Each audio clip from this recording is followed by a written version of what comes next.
Baik, perkenalkan saya, Kartu Fajar Pramartaya Sudana, dengan NRP 5025231185, dan sekarang saya akan menjelaskan mengenai EAS KPPL yang saya buat.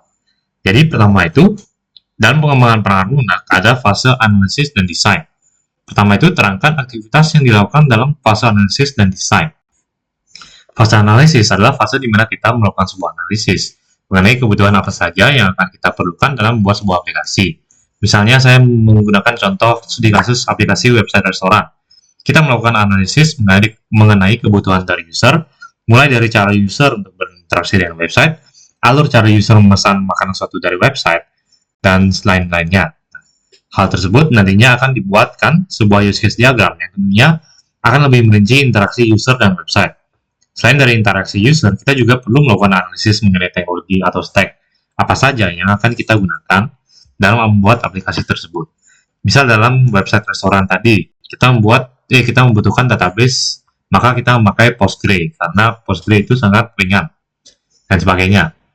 Misal kita juga membutuhkan interaksi pembayaran user, kita sebaiknya menggunakan payment gateway agar kita tidak manual menggunakan bank transfer biasa. Kita menggunakan payment gateway supaya lebih mudah. Seperti contohnya adalah payment gateway Midtrans atau Sendit. Atau juga kita bisa melakukannya manual, tapi mungkin agak tergantung studi kasus lah. Nah, selain itu adalah fase desain. Fase desain adalah fase di mana kita melakukan desain yang lebih terperinci dan lebih mendekati implementasi programatically berdasarkan deskripsi fase sebelumnya. Maksudnya programatically itu, yaitu fase desain itu akan digunakan pada saat kita melakukan programming atau implementasinya.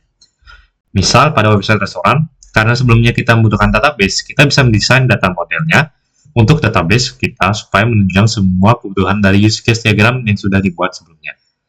Selain itu juga dalam fase ini, kita juga akan mendesain user interface dari aplikasi kita, misalnya menggunakan Figma. Terdapat hal lain yang bisa kita lakukan juga agar dalam proses implementasi kita lebih mudah integrasi antara front-end dan back-end. Nah, contohnya kita bisa membuat sebuah API spec pada fase ini. Selanjutnya, apa output dari aktivitas tersebut untuk mendukung pengembangan perangkat lunak? Nah, jadi untuk outputnya itu, output dari aktivitas ini diharapkan agar proses dalam pengembangan perangkat lunak yang kita buat menjadi lebih terstruktur. Selain itu, berdasarkan fase analisis dan fase desain, kita bisa mengurangi adanya kebingungan antara front-end, back-end, dan bisnis, karena pada fase ini sudah jelas kebutuhannya apa saja dan sudah jelas apa saja yang harus diimplementasi. Nah, karena semua alur sudah sesuai dan data yang kita dapatkan juga sudah tertera dengan jelas, maka kita bisa melakukan paralelisasi dalam pekerjaan antara front-end dan back-end. Maksudnya paralelisasi itu artinya front-end dan back-end itu bekerja secara bersamaan. Front-end dia tidak perlu menunggu back-end karena sudah ada API spec contohnya.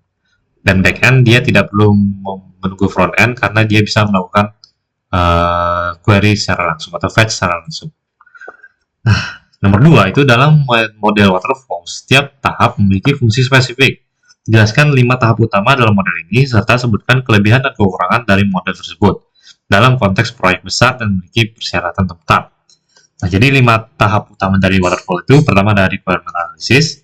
Pada fase ini, kita harus mengumpulkan data-data yang kita perlukan untuk menunjang pengembangan perangkat lunak kita agar kita bisa menemukan ketidakjelasan atau konflik dalam kebutuhannya. Data-data yang dikumpulkan nantinya akan diproses menjadi diagram-diagram alur bisnis sebagai referensi membuat pada fase desain. Selain itu juga pada fase ini, kita juga perlu mengumpulkan tech-stack apa saja yang akan kita buat, yang akan kita gunakan untuk melanjutkan fase berikutnya. Setelah itu, pada fase desain. Pada fase desain, kita membuat sebuah alur yang lebih teknis mengikuti referensi alur bisnis dan dari fase sebelumnya. Alur lebih teknis artinya desain yang kita buat harus lebih mendekati alur pemrograman yang nantinya akan dilanjutkan pada implementasi. Misalnya dalam pembuatan data model dari database, membuat UI UX, membuat API spec, dan lainnya. Itu kan sangat erat ya dengan hubungannya dengan programming. Setelah itu, implementasi. Tahap implementasi adalah tahap pemrograman atau pembuatan aplikasi kita berdasarkan desain teknis yang sudah kita buat sebelumnya, dan di mana tahap ini nantinya akan menghasilkan aplikasi yang bisa dilakukan uji coba dan dilakukan analisis lainnya. Setelah itu adalah testing. Dalam fase testing, kita melakukan uji coba secara menyeluruh dari aplikasi yang telah dibuat, agar diharapkan nantinya jika sudah deploy, to production, aplikasi yang kita buat itu bisa stabil. Testing yang kita gunakan bisa berupa unit testing, API testing, integration testing, UI UX testing, dan lain-lainnya. Operation and maintenance itu yang terakhir adalah di mana operation and maintenance aplikasi kita akan dilakukan deploy to production, yang artinya aplikasi kita bisa digunakan oleh semua orang. Nah, selain mendeploy aplikasinya, tentunya kita perlu melakukan maintenance untuk menjamin aplikasi kita itu stabil dan tidak adanya kebobolan dalam hal security atau hal lain-lainnya. Nah, setelah itu, kelebihan dan kekurangannya dalam konteks proyek besar dan memiliki persyaratan tetap. Nah, untuk kelebihannya itu, kelebihan dari model ini adalah workflow yang jelas. Karena setiap fase sudah terbagi dan mutlak hal apa saja yang harus dilakukan pada fase tersebut mengingat proyek memiliki persyaratan tetap. Nah, persyaratan tetap berarti kita tidak perlu mengubah planning-planningnya. Selain itu juga dapat menghemat biaya, karena kita tidak perlu melakukan revisi yang tentunya akan memakan waktu, biaya, dan menambahkan lamanya implementasi. Mengingat implementasi sudah lama, karena proyek juga sudah besar. Selain itu juga dokumentasi dari aplikasi yang kita buat sudah jelas, karena semua rencana fase sudah terurai dengan detail, sehingga seluruh agen yang bekerja dalam proyek ini, ya, atau front-end, back-end, dan bisnis, dapat berintegrasi secara paralel. Nah, hal ini cukup menguntungkan mengingat aplikasi kita yang buat itu besar, dan tidak ada revisi fase. Nah, setelah itu, kekurangan dari model ini adalah membutuhkan kerjasama tim yang solid. Mengingat semua fase sudah dibuat, dan setiap fase harus dikerjakan secara sekuensial dan secara terarah terstruktur, jika terdapat fase pada tim sebelumnya yang belum dapat menyelesaikan pekerjaannya, maka implementasi tim lainnya juga akan terhambat. Misalnya, dalam fase desain, itu kan kita harus mendesain UI UX dulu. Itu berarti tim UI UX yang membuat. Tim front-end dan back-end itu harus menunggu tim UI UX agar selesai. Itu artinya sequential. Nah, kalau misalnya tim UI UX itu sudah lama tidak menyelesaikan UI UX-nya, maka tim front-end dan back-end itu tidak bisa melanjutkan implementasinya. Selain itu juga, dalam proyek besar yang memiliki persyaratan tetap, walaupun metode waterfall itu terlihat cocok karena tidak ada perubahan sesuatu, tapi kita juga perlu ingat bahwa dalam proses pengembangan perangkat lunak itu sangat dinamis dan tidak bisa 100% diprediksi. Misalnya pada fase analisis dan desain, kita sudah merancang sebuah alur transaksi e-money menggunakan sebuah payment gateway A. Dan ternyata pada fase implementasi, ternyata payment gateway A itu sudah deprecated, sudah tidak dioperasikan lagi, atau security-nya sangat jelek. Nah, hal ini membuat kita harus melakukan planning baru dan alur baru secara menyeluruh agar kita bisa melakukan support untuk menggantikan payment gateway A menjadi payment gateway B. Hal ini tentunya akan memakan biaya yang sangat tinggi mengingat proyek kita yang cukup besar, dan juga karena kita harus mengulang semua workflow ini secara awal karena kita menggunakan metode waterfall. Jadi metode ini sebenarnya kurang bagus untuk aplikasi proyek besar.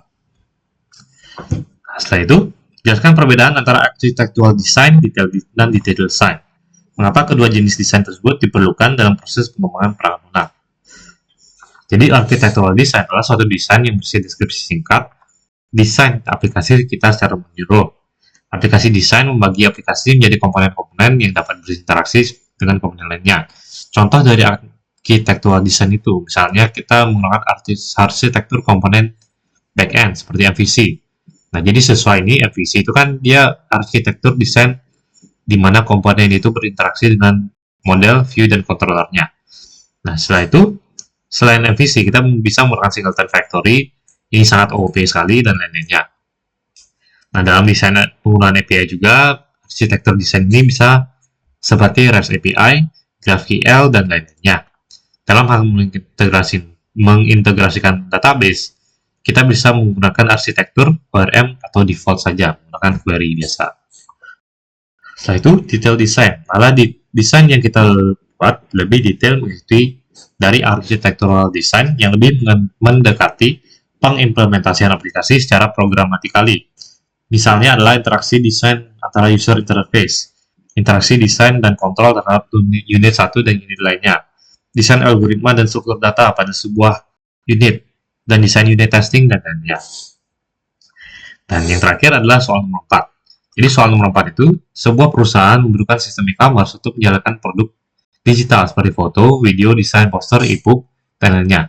Saat ini transaksi dihandle dengan WhatsApp namun seiring dengan pengembangan bisnis, tool tersebut tidak mampu menangani lonjakan transaksi. Buatlah sistem atau aplikasi yang mampu menangani lonjakan transaksi pada musim tertentu.